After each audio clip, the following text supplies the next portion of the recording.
Hello everyone, Oi Genchi. I am at the international airport from Calibo, Philippines. There is few people, but they were surprisingly loud. Anyways, in this vloggy, I'm gonna talk about a special topic, which is a very short and very efficient review of the countries I've been visiting during this trip. I think many people do the mistake of taking one negative element from a country and then sticking to it. Like, even if it's a rumor or they heard it from someone or they read it in a Facebook post, they will be like, oh, this country is bad for whatever reason, or these people are bad, and they generalize it, and they don't even take the time to look more into whether it's true or whether it was like specific case or the context of whatever was happening. So anyways, since people are willing and able to extend the negativity from whatever information they get, we're going to try to do the opposite and just mention one thing about each of the countries that I visited in Southeast Asia, in the ASEAN. Like the nicest thing, what I like the most from that country, or maybe one or two things that I like the most, so that people can take, one good thing and overgeneralize it and have a more positive outlook of the world. Of course, this will not happen. People don't like to focus on the positive side, but whatever. That's the topic of this vlog. So let's start with my first destination, which was Vietnam. What was cool in Vietnam, I was in Ho Chi Minh City, is the party atmosphere. It was very cheerful, very lively, very nice. The party streets, they had like their bars all over, music all night, people very friendly, very willing to party, very willing to meet new people also. And I found also very nice that the people who sell products are not very insistent. They kind of show you their product or their price list, whether it's juice, restaurants, whatever. And if you don't see interested, they say, all right, have a nice day. So they are not annoying or insistent, so you can freely enjoy the street. Very nice. My second destination was Thailand. So in Thailand, what I liked the most was one of the things was the food. My friend from Thailand advised me different types of food, and everything was delicious. And I have to mention sticky rice with mango. Mango sticky rice was above average good. A very delicious dessert. In Thailand, the traffic was very, in my opinion, under control. The infrastructure is very good. There is transport, metro lines, bus system. There is this will sound funny. They have street lights and they actually use them. They respect them. Like, the car stop when it's red. Not all countries do. So it felt safe. It felt nice. I liked it. It was a nice feeling. Like, there is not one attraction in particular that I saw, but the atmosphere was pretty nice. Especially for it being such a big city. But I didn't have this feeling of danger there. Next destination, Cambodia. So in Cambodia, I was in Siem Reap, which is a very small city surrounded, like, focused around the tourism for Angkor Wat. And Angkor Wat was absolutely amazing.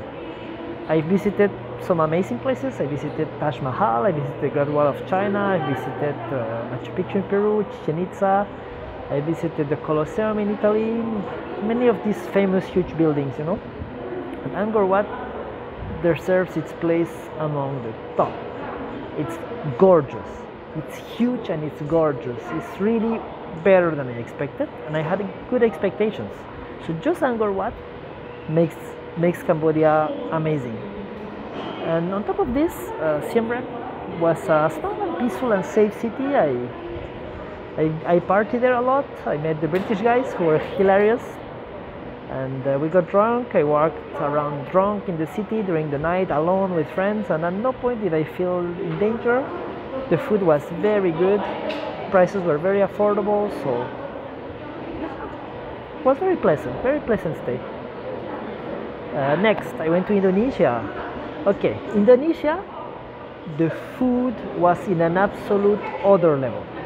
So just to give you some context, in Peru we're very arrogant about our culinary knowledge or the experience you can have in Peru, because we have different regions, we have a very developed culinary tradition, and Peruvian food is very good. I advise you to try it if you don't know it.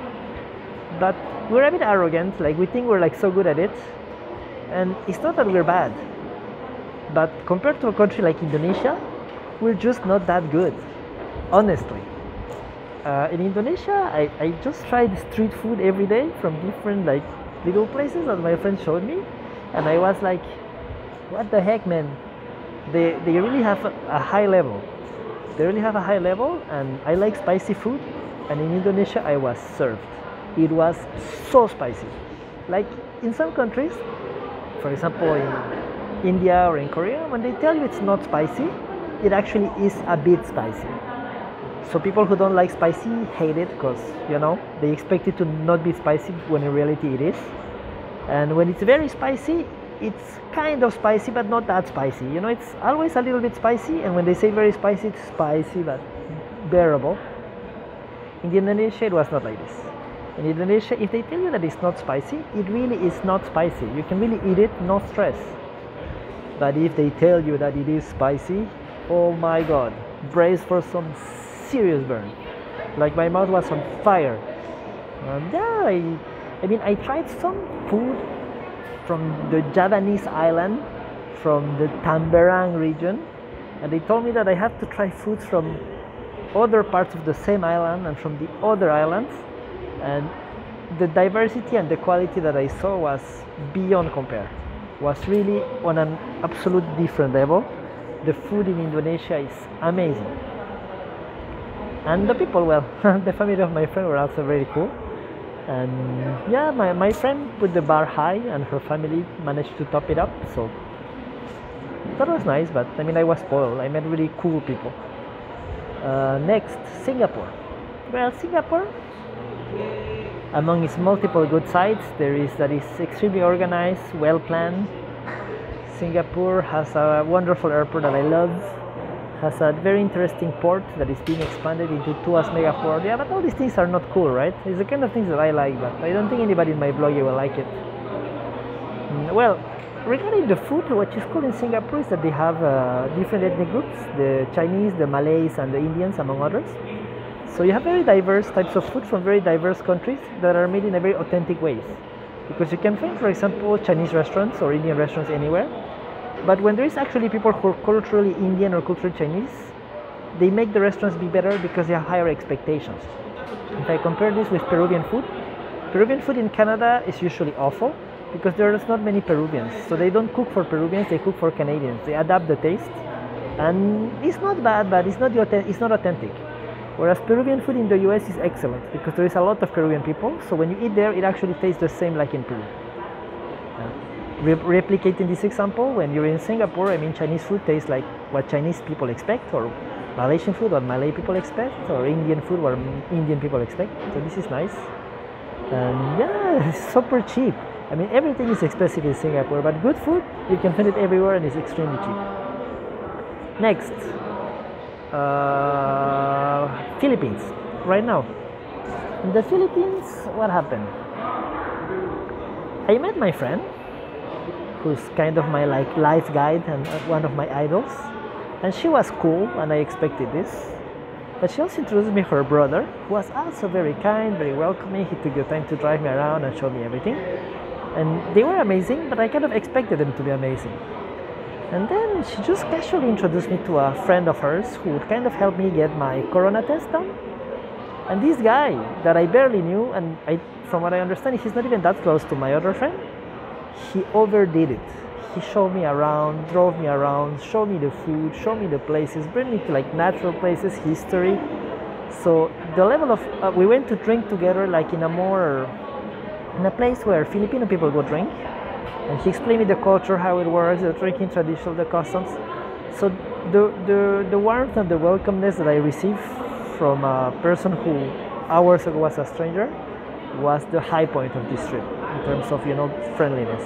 I found kind people everywhere, but they kind of have outdid it in the Philippines. People were ridiculously fine. And another thing that I like here is that I could find some things that I could very much relate.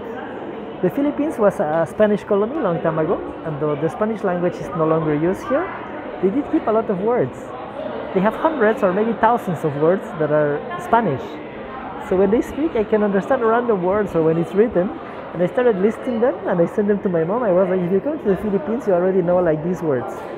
And you can count them in the hundreds. So interesting. Interesting. So well, I hope I was able to bring forward some positive points about these countries that I've been visiting, and I hope that the people will focus on them and have like a super good image of everything and of everyone, just to bring some balance to this world full of negativity. And if you have any question, please ask me, and I will reply in the comments and give you more information as much as I can. Cheers.